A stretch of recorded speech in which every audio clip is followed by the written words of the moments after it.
as a great example of what the life of faith is intended to be. He has been walking by faith. Amen. Amen. He has been meeting every test by faith. He has passed every obstacle in his way. Oh God. By Faith. faith. Amen. And even the test that he failed, he retook those tests and passed them by faith. Amen. Everything that God had told Abraham to do, he did it by faith. Amen. You go all the way back to the land of earth when he called him and asked him and told him and commanded him to get up and leave your kindred and your people and move to a land where I will show you. He got up, got his wife, his nephew, and the thing that he had, and he moved out on faith.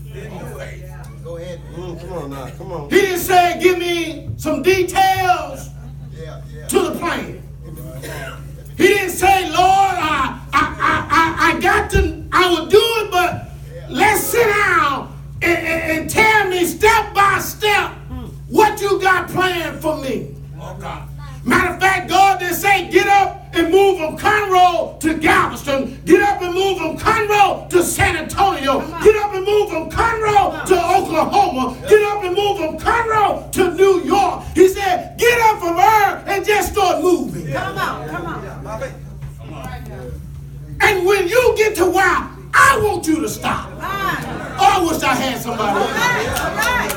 When you get to where I want you to pitch your tent. Yes.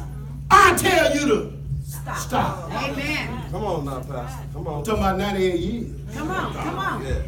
You don't stay here 98 years and stop where you want to. Oh, I wish I had somebody. You don't live 98 years and move when you want to move.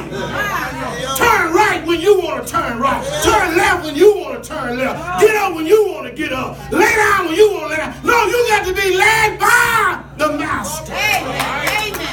You got to live by. Amen. And so it is. I'm talking about when loved ones die. We'll see that Abraham is sitting here and he can call on God because he had been a friend of God. And so when you're in trouble, when your heart hurting, Yes. when your eyes are filled with tears, when things are happening in your life and you can't put them together, when I know the teacher told you A, B, C, D, after D come E. F, G, A.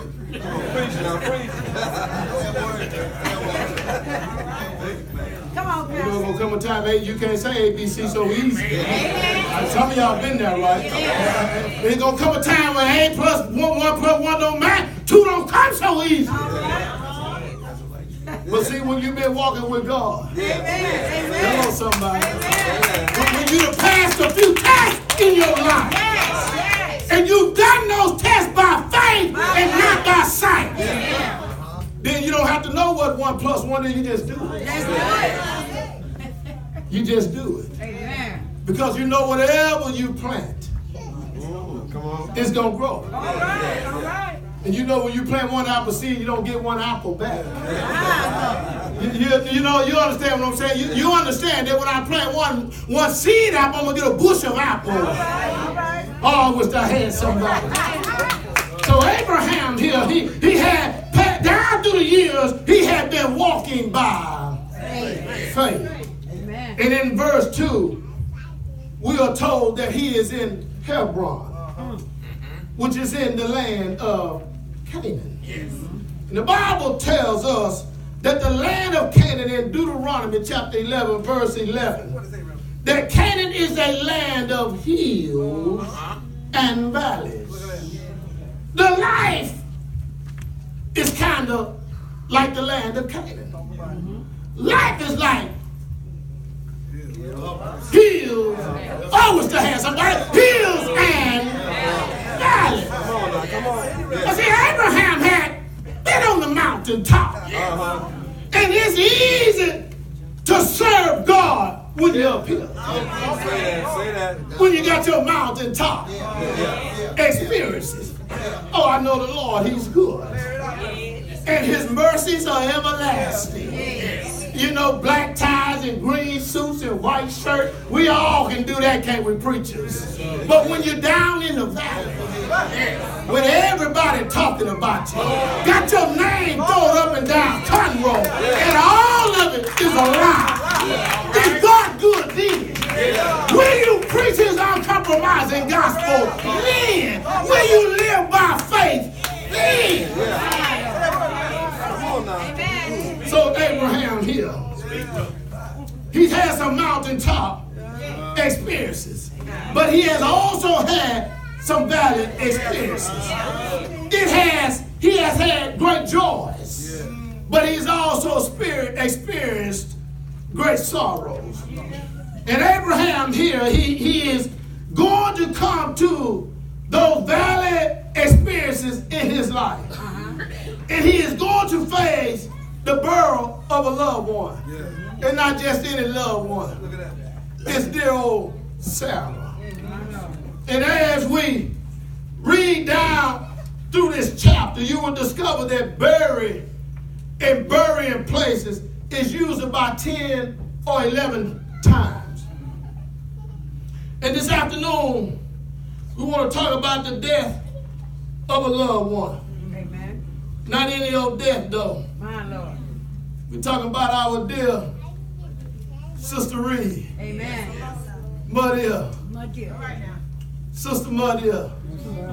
98 years. My Lord. Used to sit over there with them pretty hats. Amen. Just walk in the room or scroll in the room. Demand attention. Respect. Yes. With a smile. And as we look in on the funeral, and we try to learn from what happened in the life of Abraham, and the death of his precious wife, Sarah, what you and I ought to do when loved ones die. Amen. Because we ought to be acting Amen. a certain way. Yes. You hear what I say? Yes, sir. Ought to be a certain array about us. Ought to be a certain spirit Yes. Yes. that lives on the inside Amen. of us. For the whole world to see. Amen. And it ought to speak a testimony of us. And the first thing that we see Abraham's tears. We are told that Sarah dies at the age of 127.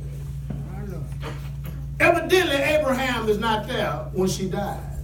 Because in verse 2 it says that he comes to mourn for her. It doesn't tell her where he was. Maybe he was in the fields. Maybe he was somewhere off doing some business. But when he hears about her death, he goes to Hebron, where she is, and he begins to mourn for her. And it was a time of sadness for Abraham, but it was a time of gladness for Sarah. Why? Why was it a time of gladness for Sarah? Because Sarah is now in heaven. Amen. Amen. No more pain. Thank you, Lord. No more sickness. No more doctors. No more IV. No more laying in the bed and can't move. Gotta wait for somebody to dress her. Gotta wait for somebody to put her. Come on. All of those days are over for my dear now. It's a damn sadness for her, for us, but it's a damn gladness for my dear. All of those days are over now. she goes into her state of resting until the Lord takes her on to her final resting place. Yes. And we as a people of God ought to be happy and shouting and glad because we know that it's over for her now and life really begins now. Yes. And we wouldn't be so selfish as to want to keep her here, and our dear Lord has called for her. Yes. She had, and Sarah, as we look into the text, she has exchanged her tent for a place of ivory. She has exchanged her weary, worn-out wagon for a chariot of gold. Hallelujah. It meant gladness for her, but it meant sadness for Abraham. When you lose loved ones, though we know that they are in heaven, it's best for them. It doesn't take away the pain and the grief that we are experiencing when we lose loved ones. There is Abraham, that old man of God. He is gray-headed now. He's aged himself. And the Bible said that he comes to mourn for Sarah. Literally, it means that he leans over in the casket. Maybe he touches Sarah's cold body. Maybe he bends down and he kisses her. We don't know, but then he looks up and his eyes are filled with tears. And he looks up, he looks at the crowd, and we can see the flow of these tears in his face. And we don't know what he's thinking, but maybe he is thinking all of those times. Maybe he's thinking the first time that he had ever seen Sarah. Maybe he's thinking the first time that he had ever kissed her. But all we know is that we see these tears of sorrow. Maybe one of these days in the weeks before we got here, you had those same tears of sorrow. We don't know, and can't nobody tell it like you can. What a beautiful poem we heard over here, but you cry on anyhow. Those tears are tears of sorrow, but you was thinking about maybe the first time or the last thing or some profound moment when Mother told you something that's still sticking with you right now. You take those moments and those times and you hold on to them because it reaches down and it touches the very core of who you is and who she was and what she meant unto you. And those are the things and those are the times, but that means that she was something to you. I don't know what it is, Grandma. To bury Mama. My mama still living. Yes. But somebody in here know what it is. Oh, yes. Oh, yes. I know you loved her. Thank you, Jesus. But hold on. I know you know the Lord too. Hold on. I know that there's going to be so many more days. Yes. Well, you're going to wish you could have called her. You're going to wish you could go see her. You're going to wish you can do this. You're going to wish you can do that. But there's always a God you can call on. His line is never too big. He never slumbered nor sleep. He'll always answer your call. The Bible says that he begins to weep. We learn some very important matters in tears. We learn about the loneliness of tears. There's some things sometimes very lonely. These tears of Abraham as he weeps over his wife Sarah. Sometimes, people try to tell you, they'll try to forbid our tears when we cry. Yes. Some people say you ought to have fortitude about yourself.